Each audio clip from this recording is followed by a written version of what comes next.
A lion cub imprisoned in a tiny cage for years finally manages to escape. And what happens next shocks the entire world. A survival story that defies all expectations, where nature reveals its power to heal and transform. Amidst tears and hope, we discover the true meaning of freedom. Prepare for an emotional journey that will change your view of animals. Subscribe, like, and comment on where you're watching from.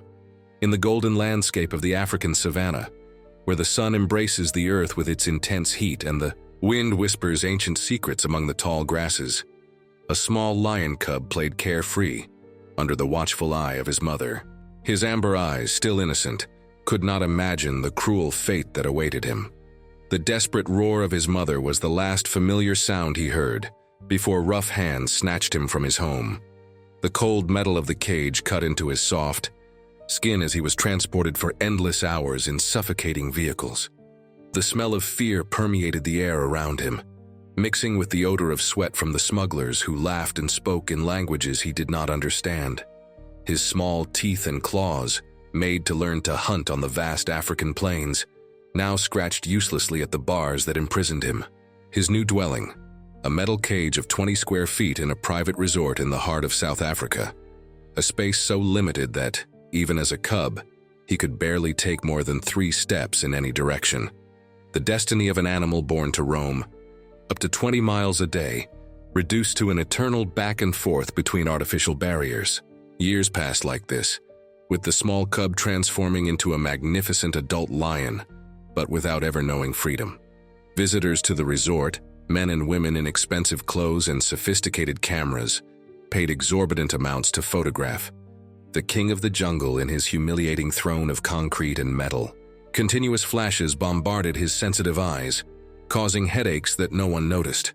His paws, made to feel the damp earth under sensitive pads, knew only the rough concrete that slowly deformed his bones and joints. 5 years passed in this way.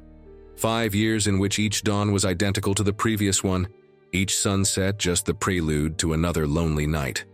His majestic body, now with an impressive black mane, contrasted with his broken spirit. Or at least, that's what his captors believed. For behind those amber eyes, now hardened by experience, a wild spark refused to die. Resort staff commented on the peculiar behavior of that lion. Unlike other captive animals that eventually became lethargic or completely submissive, he maintained a vigilant posture. His eyes followed every movement, studying, learning, waiting. Some of the handlers felt a chill when that penetrating gaze followed them. It was as if, somehow, that animal was just waiting for the right moment. Among the staff, there was a young man named Michael, born in the Xhosa village near the resort. He watched the lion with a mixture of admiration and guilt. In moments when no one was watching, Michael approached the cage and whispered words of comfort in the dialect of his ancestors. Sometimes he brought extra pieces of meat hidden in his pockets. Uzolo, he called the lion, peace in the Xhosa language, and surprisingly the animal seemed to recognize the name. The rainy season arrived with unusual violence that year. The elders of the village said that the ancestors were restless, that something important was about to happen. Dark clouds piled up on the horizon like warriors ready for battle, and lightning cut through the sky like luminous spears. On the 3rd night of the great storm, while resort guests sheltered in their luxurious rooms, nature seemed determined to reclaim something that had been stolen from it. The winds howled with supernatural fury, uprooting trees and destroying more fragile structures. Rainwater, driven by violent gusts, seeped through invisible cracks, rusting hinges and corroding locks. In the animal area, chaos ensued when part of the roof gave way.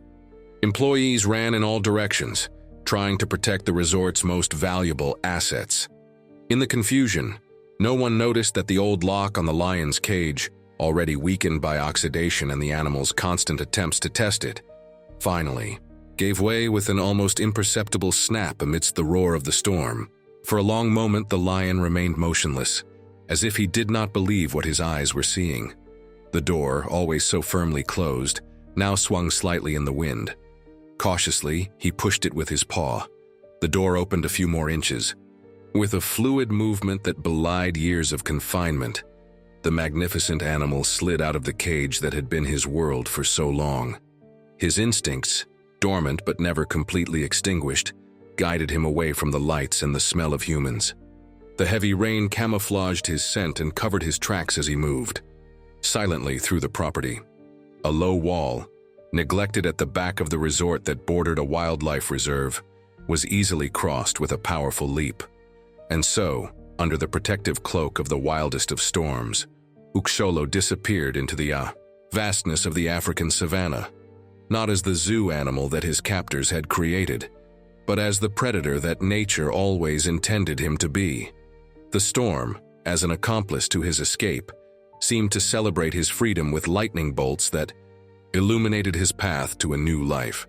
When morning arrived and employees discovered the empty cage, panic spread through the resort like wildfire.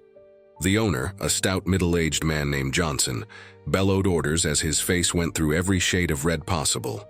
For him, it was not about the loss of a living being, but of an extremely lucrative investment that was now running free in the savannah. "I want that animal back, dead or alive," he shouted at the terrified employees, while already dialing contacts of professional hunters who would not ask inconvenient questions about licenses or legal permits. News of the lion's escape spread quickly, first among employees, then in the neighboring village, and finally reached the ears of local authorities and a small veterinary clinic a few miles away. Dr. Isabel Moore had arrived in South Africa just 3 months before, bringing with her not only her knowledge in wildlife veterinary medicine, but also the emotional scars of a traumatic divorce in her native Brazil.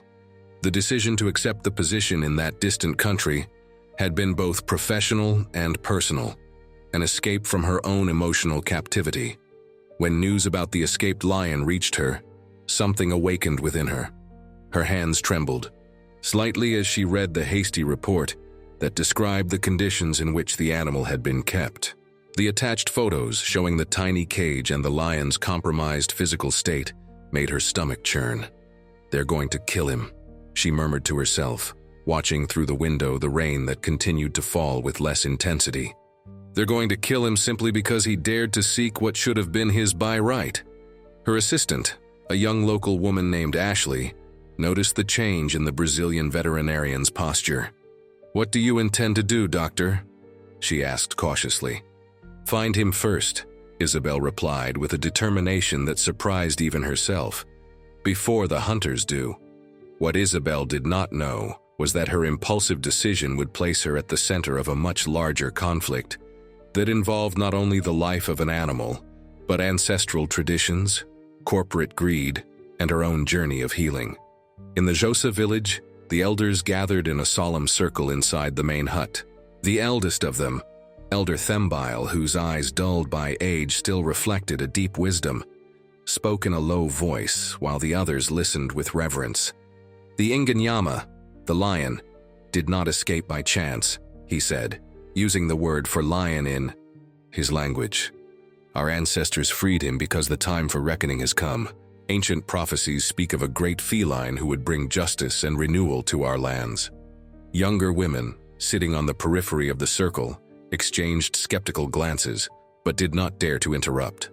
One of them, however, Emily, Makulu's granddaughter, dared to question, "Grandpa, how can an animal bring justice? He is just a scared lion who never learned to hunt or live in freedom." The elder smiled patiently.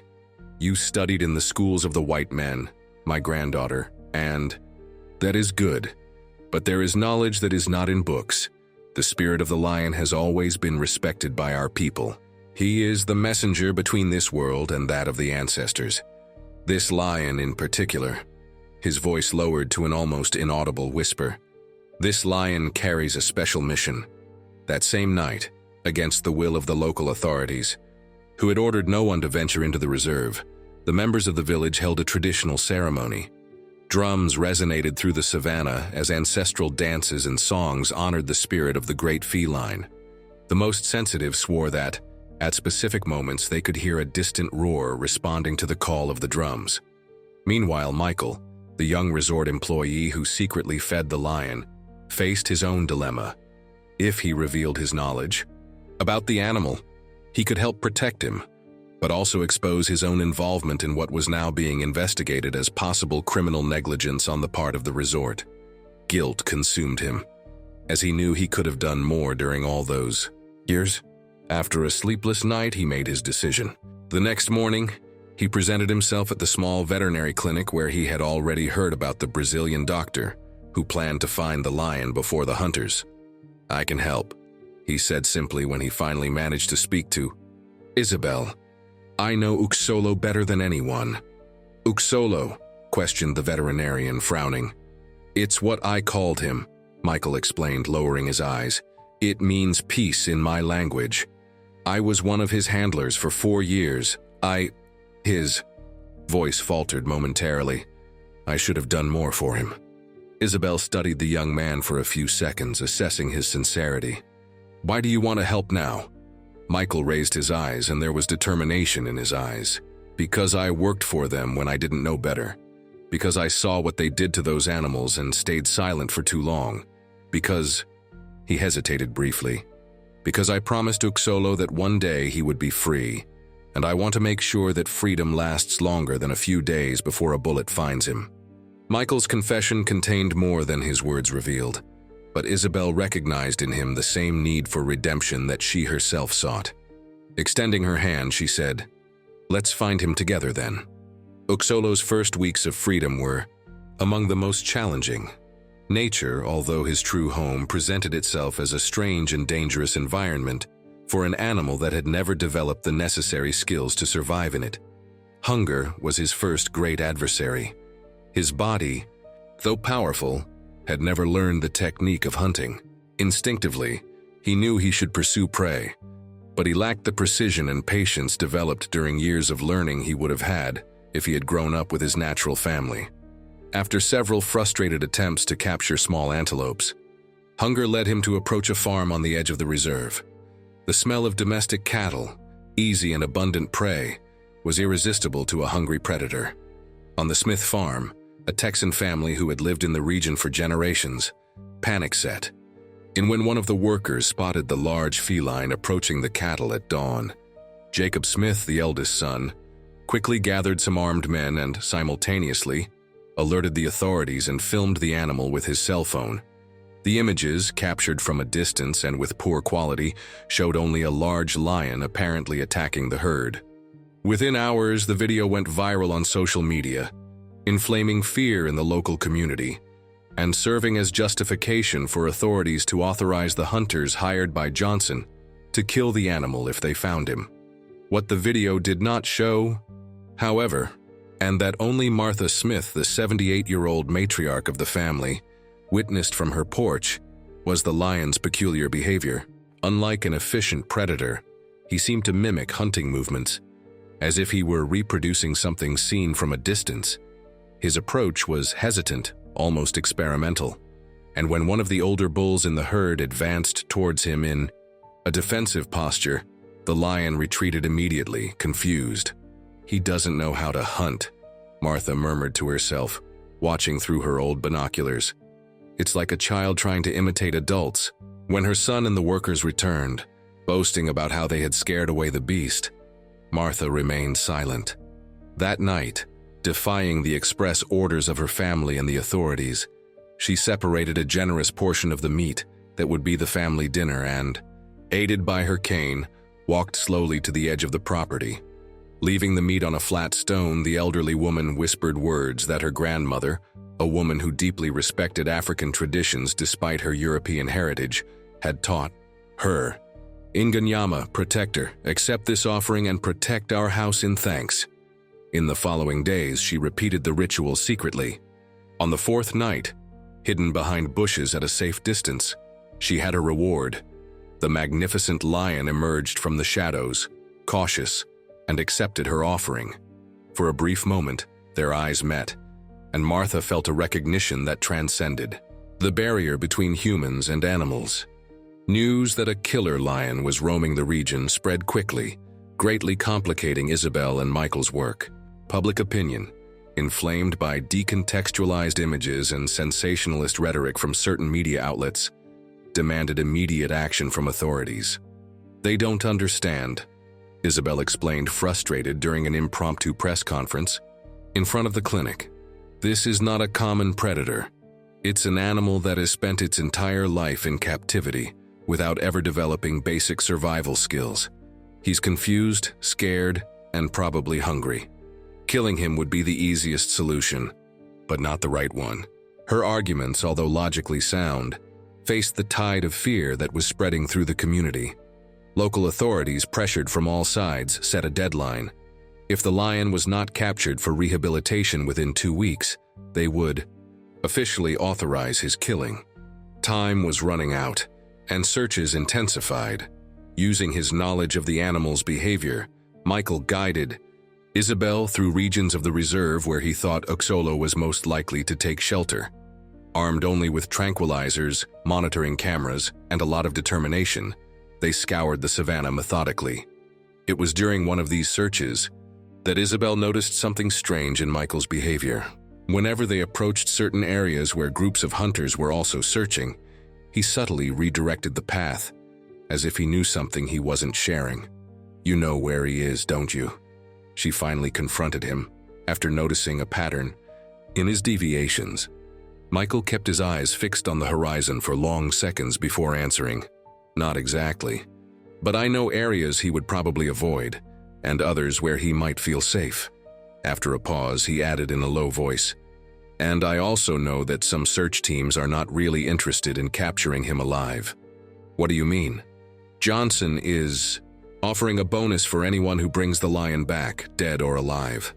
But among the hunters, rumor has it that the bonus for dead is significantly higher." The revelation shocked Isabel, but also explained certain attitudes she had observed. At coordination meetings with authorities, the resort owner clearly preferred that the animal not be found alive. A dead lion could not testify about the conditions in which he had been kept. While this human battle unfolded, Uxolo slowly adapted to his new reality. Martha Smith's regular offerings helped maintain his strength in the crucial early days, giving him time to develop rudiments of survival skills. Instinctively, the great feline moved away from areas with greater human activity, finding refuge near a winding river that cut through the densest part of the reserve. There, vegetation was more abundant, and the water attracted various animals, potential prey more vulnerable than protected cattle. Surprisingly, Uxolo did not behave like the aggressive predator that many feared. Occasional observers, authorized researchers who monitored local fauna, reported intriguing sightings. The lion seemed to have established an almost peaceful routine, observing other animals from a distance, as if studying their behavior. About 3 months after his escape, the first major turning point in this story occurred. A team of researchers from the University of Texas, who initially had no knowledge of the escaped lion and were only conducting routine studies on animal behavior in the reserve, captured extraordinary images. Uxolo had established a territory in the river bend, where he lived peacefully with other herbivores. Even more surprisingly, he seemed to have developed a rudimentary fishing technique, something extremely unusual among lions. "It's absolutely fascinating," commented Dr. Lunico Mabasso, a primatologist who led the research team, in an interview with an international channel. "We are witnessing a unique case of behavioral adaptation. This animal, deprived of the typical social learning of his species, is developing alternative survival strategies. He is essentially reinventing what it means to be a lion." The images, the Uxolo fishing on the riverbanks, with carefully calculated movements that demonstrated exceptional adaptive intelligence, captured the imagination of the global public. From feared predator, he quickly transformed into a symbol of resilience and adaptation.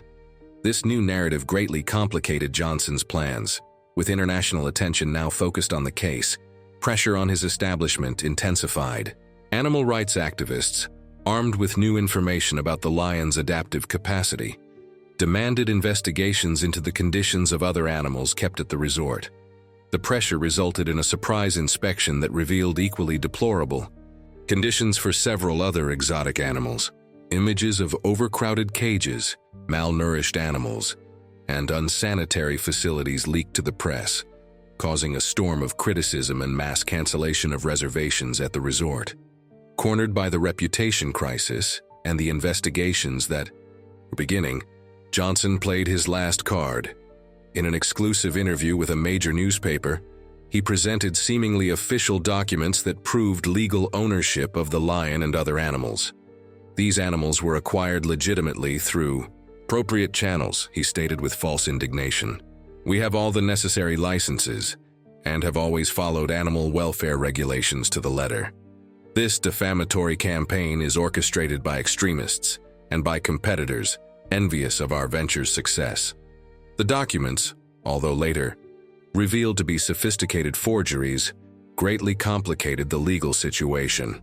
While authorities and experts analyzed their veracity, Johnson obtained a court injunction that guaranteed him the right to recover his property, a decision that effectively authorized the recapture of the lion.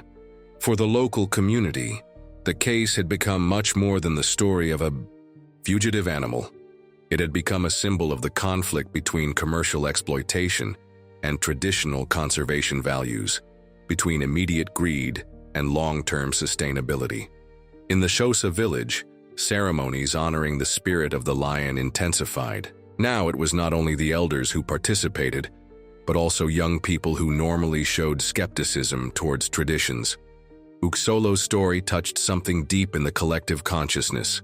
It was an echo of their own history of resistance and adaptation in the face of colonization and oppression. Meanwhile, Isabel and Michael continued their work, now assisted by the growing network of supporters that included university researchers, environmental activists, and members of the local community. Together, they established a discreet monitoring perimeter around the area where Uxolo had settled, not to capture him, but to protect him from potential hunters. Approximately 6 months after the escape, a development occurred that no one had foreseen.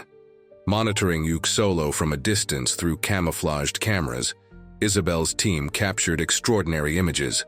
The lion had approached a small group of wild lions that occasionally crossed that region of the reserve. The tension among the researchers was palpable as they watched the recordings.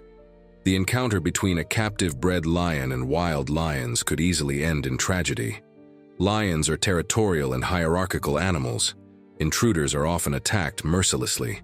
The initial images confirmed these fears. The group of 3 lionesses and 1 male lion showed clear signs of hostility: bristling mane, growls, defensive posture. Uxolo, in turn, exhibited a disconcerting behavior for the experts. Instead of responding with aggression or fleeing, he adopted an almost submissive posture, maintaining a respectful distance, but remaining visible. In the following days, the cameras continued to record interactions from a distance. Gradually, the initial hostility gave way to cautious curiosity. The wild lion, an imposing male of approximately 8 years, apparently allowed Uxolo to remain on the periphery of the group's territory, as long as he respected certain invisible boundaries. It's as if we're observing a social integration process that would normally take years, happening in compressed time, commented Isabel, studying the recordings with wide eyes. Uxolo is demonstrating a social intelligence that contradicts everything we know about lions raised in isolation. This evolution brought renewed hope not only for the lion's future, but also for the entire conservation project that was now developing around his story. If Uxolo could eventually integrate into a wild group, it would be definitive proof that even animals deprived of natural development could, with time and proper conditions, reconnect with their essential nature. However, just when prospects seemed most promising, Isabel faced her own personal obstacle. During an expedition to reposition monitoring cameras in more remote areas of the reserve, she was bitten by a seemingly harmless insect. What began as a minor irritation quickly evolved into a severe tropical infection, forcing her to be hospitalized. Delirious with high fever, Isabel constantly murmured about the lion and her responsibility to protect him. Michael, who now temporarily led the monitoring team, visited her regularly, bringing updates about Uxolo that helped maintain her fighting spirit during the difficult recovery process. It was during one of these moments of lucidity between feverish fits that Isabel made a surprising revelation to Michael. "I'm not just fighting for Uxolo, you know. I'm fighting for myself too. When my marriage ended, after discovering that my husband had been living a parallel life for years, I felt like a caged animal that suddenly realizes its bars. Uxolo represents something personal to me, the possibility of starting over, of rediscovering who we really are when free from imposed limitations." The confession further strengthened the bond between them, who now shared not only a common goal, but also a deep understanding of how personal stories of captivity and liberation intertwined with the journey of the lion they protected. During her convalescence, Isabel received an unexpected visit. Martha Smith, the elderly woman who had secretly fed Uxolo in the early days of his freedom.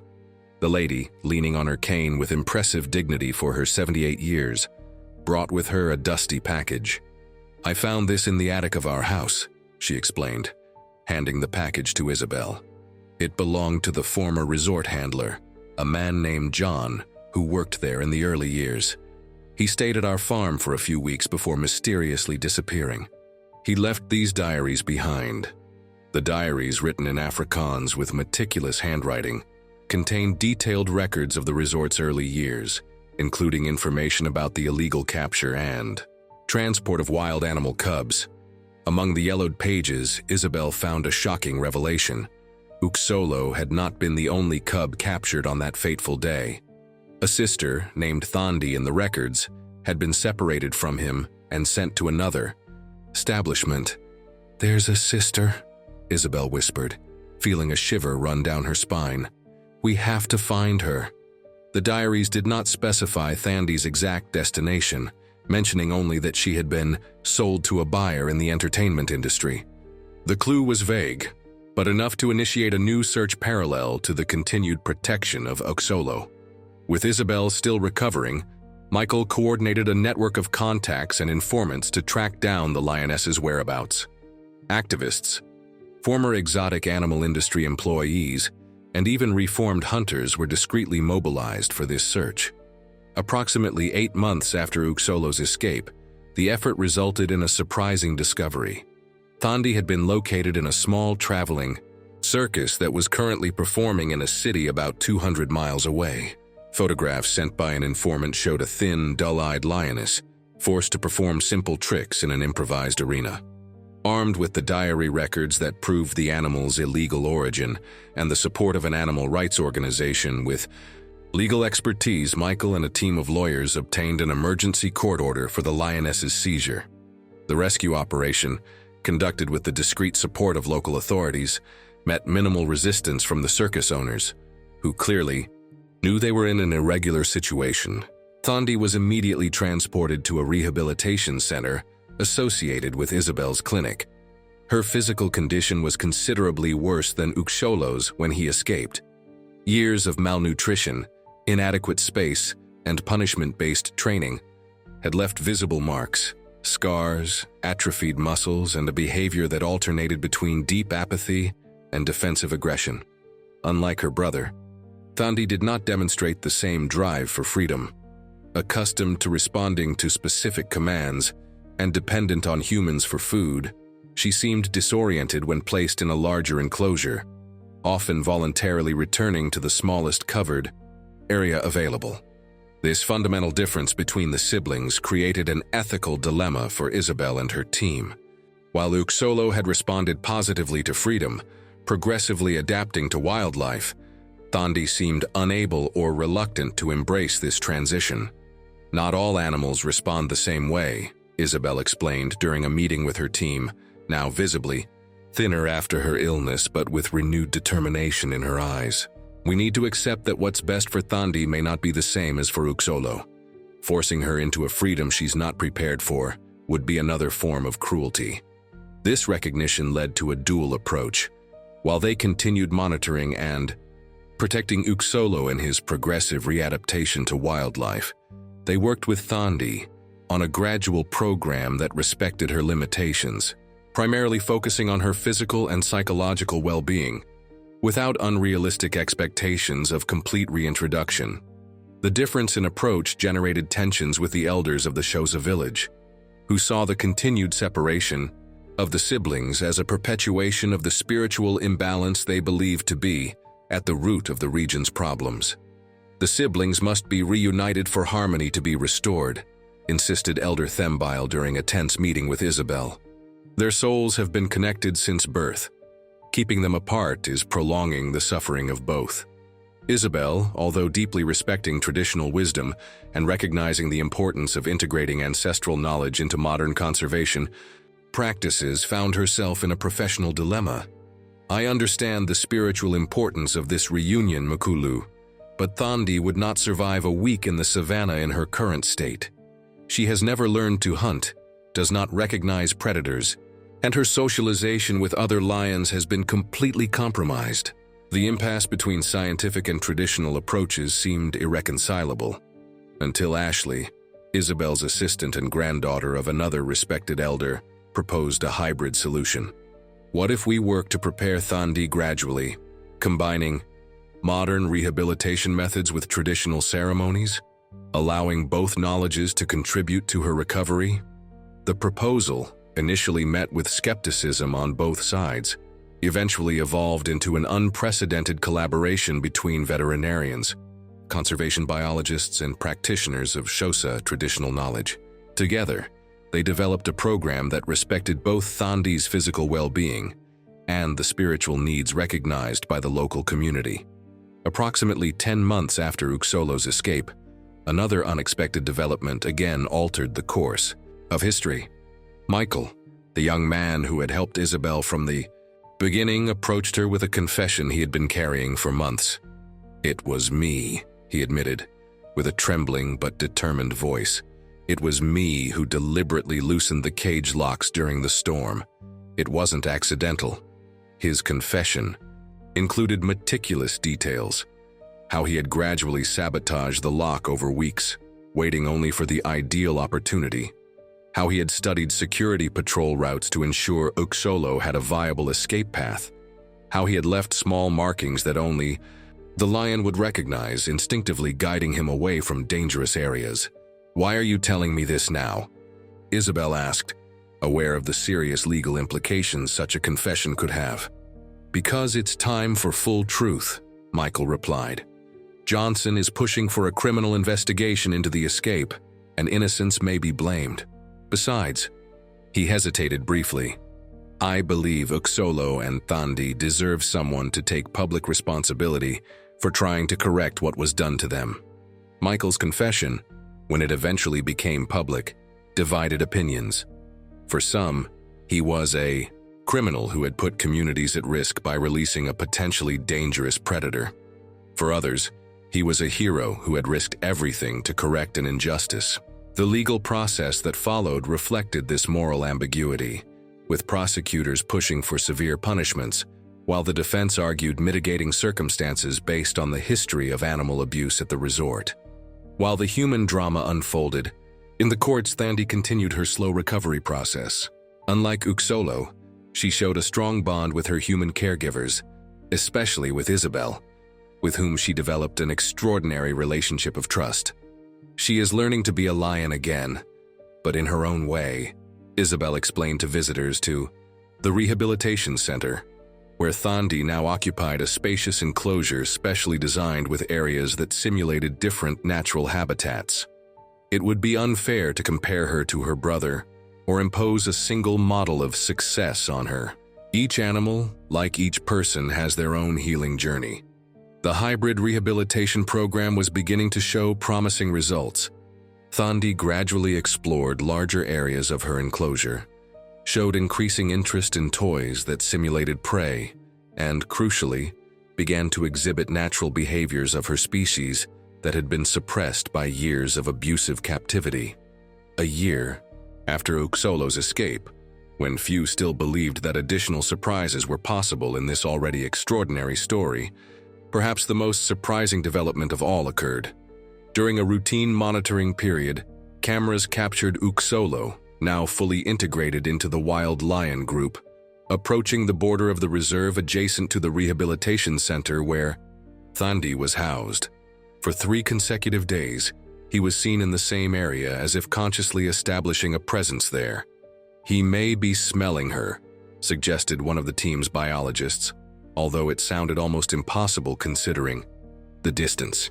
Lions have an exceptional sense of smell, and bonds between siblings from the same litter can persist in ways we don't fully understand.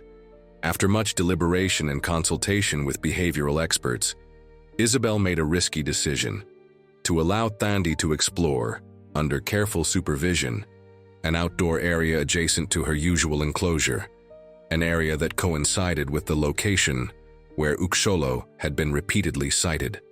The encounter, when it finally occurred, was documented in detail by dozens of strategically positioned cameras, but no equipment could fully capture the emotional charge of the moment.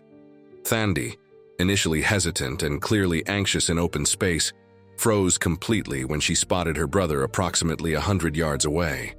Uxolo, in turn, remained motionless, only his attentive eyes and erect ears indicating his full awareness of his sister's presence. For almost 20 minutes, the two remained like this, like golden statues against the intense red of the African sunset. Then, in a movement so fluid it seemed choreographed, both began to approach simultaneously. The experts watching held their breath, ready to intervene if necessary. But what followed defied all scientific expectations. There was no aggression, confrontation, or fear, just a silent recognition that culminated in Uxolo gently touching his sister's head with his own, a typical greeting gesture between family lions. In the weeks that followed, supervised encounters continued, always respecting Thandi's pace, who gradually showed more confidence in open spaces when in her brother's presence. Even more surprisingly, the group of wild lions that had accepted Uxolo occasionally accompanied him from a distance, watching these encounters with apparent curiosity. The final turning point occurred when, during one of these encounters, Thandi voluntarily followed Uxolo for a considerable distance towards the wild group's territory. The lionesses of the group, although initially cautious, did not show hostility, and the dominant male seemed to have accepted the presence of one more member under Uxolo's protection, who now occupied a respected, albeit subordinate, position in the group's hierarchy. Against all odds and contradicting all conventional knowledge about big cat rehabilitation, what many considered impossible was witnessed. 2 lions, deprived of natural development and kept in abusive captivity, for years, not only readapting to wildlife, but doing so together, rebuilding the family bond that humans had destroyed. This extraordinary story attracted unprecedented international attention to conservation and animal welfare issues in the region. Documentarians, researchers, and activists converged to document and learn from this unique case. Johnson, recognizing the irreversible shift in public opinion and facing criminal charges related to document forgery and animal abuse, made a last attempt to save his reputation and business. He announced the complete transformation of the resort into a conservation sanctuary, offering Isabel the position of director. The offer placed Isabel before a complex dilemma. Working with her former adversary would mean substantial resources for conservation projects, but could also be interpreted as legitimizing his past practices. After deep reflection and consultation with her support network, including Michael and the village elders, she declined the offer. "I cannot build a future of genuine conservation on compromised foundations," she explained in a press conference. True, respect for animals and traditional conservation wisdom requires a complete restart, not just a rebranding of exploitative practices. Instead, with the support of international donors inspired by Uxolo and Thandi's story, Isabel established her own independent rehabilitation and research center, incorporating both modern scientific practices and traditional Xhosa conservation knowledge. Michael, after completing community service for his confession, became coordinator of the center's educational program, translating complex conservation concepts into language accessible to local communities and visitors. The center, strategically located on the border of the reserve where the Lion brothers now lived, served as a discreet monitoring point for the progression of their readaptation. as well as functioning as a rehabilitation facility for other animals rescued from similar situations. Occasionally, especially at dawn or dusk, Uxolo and Thandi were sighted near the perimeter of the center, as if they came to check on the progress of their former protector. Their presence, always at a respectful but visible distance, had become a kind of silent approval of the work done there. For the local Xhosa community, the story of the Lion Brothers transformed into a modern legend, incorporated into traditional ceremonies, and taught to children as an example of the necessary balance between respect for nature and adaptation to the modern world. The elders saw in the feline's journey the confirmation of ancient prophecies about renewal and natural justice. For Isabel, the journey that began as a rescue mission had transformed into a profound personal rediscovery. As she explained in her diary, which would eventually be published as an inspiring book for conservationists worldwide, in trying to free Uxolo and Thandi from their physical cages, I ended up discovering the way out of my own emotional cages. There is a universal truth in this. Freedom, even late and imperfect, has transformative power not only for those who are freed, but also for those who participate in the liberation process. And so, in the vast golden plains of the African savanna, under the same intense sun that had witnessed their traumatic separation years before, two lion siblings continued their extraordinary journey of readaptation and healing, living symbols of a truth that transcends species, that even after years of confinement, the wild spirit can awaken again when offered the opportunity of freedom.